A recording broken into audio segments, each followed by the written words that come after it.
می بالم و خرسندم ماه رمضان دیدم، شکرانه بجا آرم از مرگ امان دیدم. آمد به سراغ ما این ماه پر از رحمت، لطف و کرم حق را بر دیده عیان دیدم. ابواب سما بگشود از روی کرم بر ما، دروازه نیران بست این گفته چنان دیدم. پیغمبر مرسل گفت افواج شیاطین را، بیرون ز اماکنها در بند گران دیدم. در صبح و مسا کوشید با توبه و استغفار، در صبح و مسا کوشید با توبه و استغفار. اشجار معاصی را در آل خزان دیدم. همت بنما برگشت با چوب عنابت زن، تا جمله فرو ریزد الله که ریزان دیدم. محراب و مساجد را در خطه اسلامی، با زمزمه قرآن آسایش جان دیدم. میمان شوی تا آیی بر خوان شب قدرش، میمان شوی تا آیی بر خواب شب قدرش. صد نعمت الوان را برچیده در آن دیدم. سرخیل ملائک را با لشکر روحانی، سرخیل ملائک را با لشکر روحانی. مشغول دعا آن شب تا وقت اذان دیدم.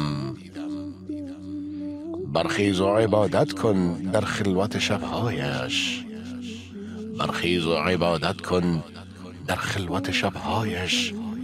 اندر حرم وصلش اسرار نهان دیدم. این شانس طلایی را بیهوده مدی از دست، چون صاعقه از نزدت آن را گذران دیدم. هر کس که ابا ورزید از صوم و صلات آن، هر کس که ابا ورزید از صوم و صلات آن. این توده نادان را در جمع معان دیدم. با صدق و عمل بر جا آرید و فرامینش، پاداش مطیعان را گلزار جنان دیدم. مضمونی که برچیدم از مکتب عرفان است، مضمونی که برچیدم از مکتب عرفان است. استاد سخن در آن محبوب جهان دیدم، استاد سخن در آن محبوب جهان دیدم.